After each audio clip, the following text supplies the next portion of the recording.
was founded upon: peace. On September 15th, we all witnessed the results of President Trump's vision and perseverance, which brought Israel, the United Arab Emirates, and Bahrain together to sign the historic Abraham Accords that unlock a new era for peace in the Middle East. This new era offers the region and all its people the first new hope for peace in a generation, and the United States invites the Palestinians to seize this opportunity to engage in that spirit. Earlier this month, President Trump also brokered economic normalization between Serbia and Kosovo, a breakthrough that charts a course toward reconciliation for the people in the Balkans, a region that has suffered too much bloodshed. On North Korea, the president's fearless vision has shown remarkable progress. President Trump is the first American president to meet with North Korea's leaders. Americans held captive in North Korea have come home. There have been no new nuclear tests, no long-range missile test, a dramatic lowering of the diplomatic temperature in the region, and an opening for a lasting agreement that brings peace to the peninsula. It is clear that when President Trump speaks, world leaders listen closely. In 2018, President Trump used the power of his voice to warn the Assad regime and its Russian and Iranian partners to halt plans to attack Idlib province, a warning they wisely heeded and which spared millions of Syrians from the risk of death and injury. As I sit before you today, the U.S. brokered peace talks between the parties in Afghanistan are underway. Women now occupy positions within the Afghan peace process, and President Trump is convinced there is a clear relationship between women in position of authority and a brighter and more peaceful future for the Afghan people. Yet again, the President has shown the fortitude necessary to bring together long-standing adversaries to work towards sustainable peace.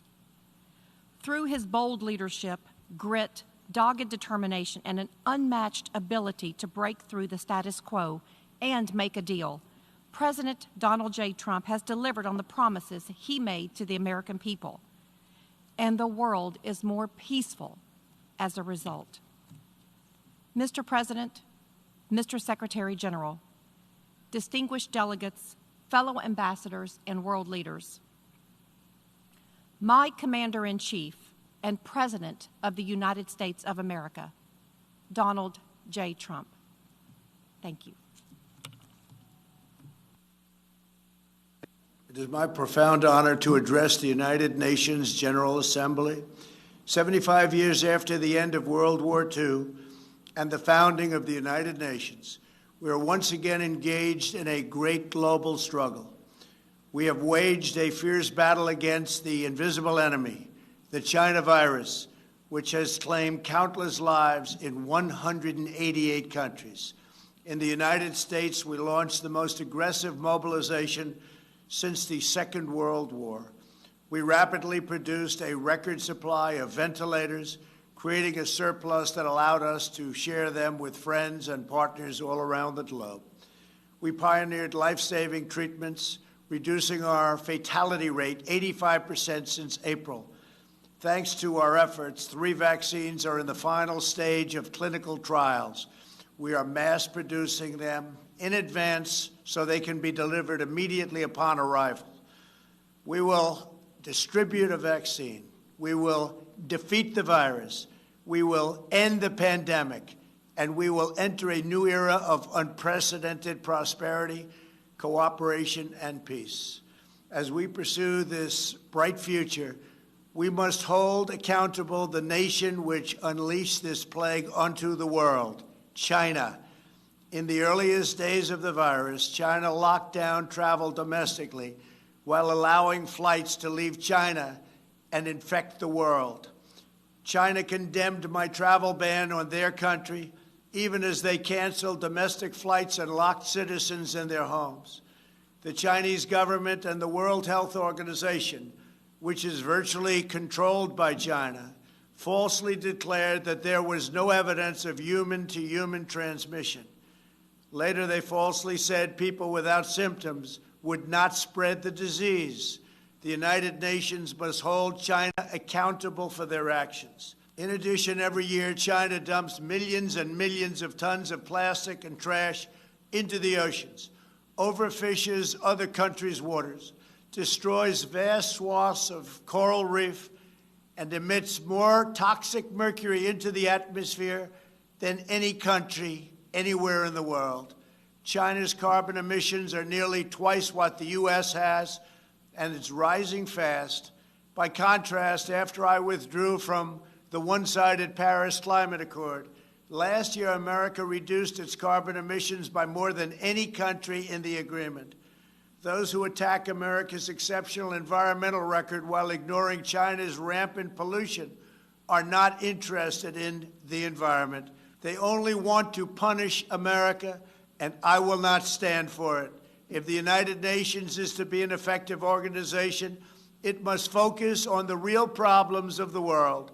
This includes terrorism, the oppression of women, forced labor, drug trafficking, human and sex trafficking, religious persecution, and the ethnic cleansing of religious minorities. America will always be a leader in human rights. My administration is advancing religious liberty, opportunity for women, the decriminalization of homosexuality, combating human trafficking, and protecting unborn children. We also know that American prosperity is the bedrock of freedom and security all over the world. In 3 short years, we built the greatest economy in history, and we are quickly doing it again. Our military has increased substantially in size. We spent $2.5 trillion over the last 4 years on our military. We have the most powerful military anywhere in the world, and it's not even close. We stood up to decades of China's trade abuses. We revitalized the NATO alliance, where other countries are now paying a much more fair share. We forged historic partnerships with Mexico, Guatemala, Honduras, and El Salvador to stop human smuggling.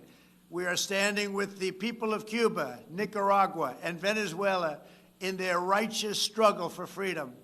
We withdrew from the terrible Iran nuclear deal and imposed crippling sanctions on the world's leading state sponsor of terror.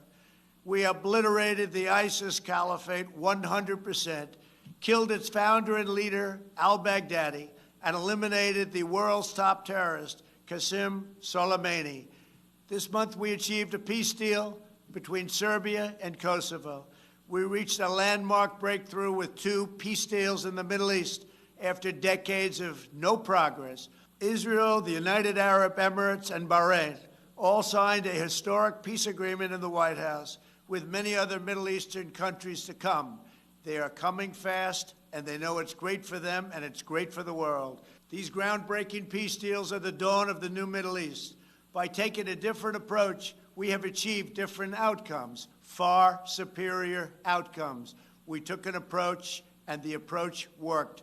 We intend to deliver more peace agreements shortly, and I have never been more optimistic for the future of the region. There is no blood in the sand. Those days are hopefully over.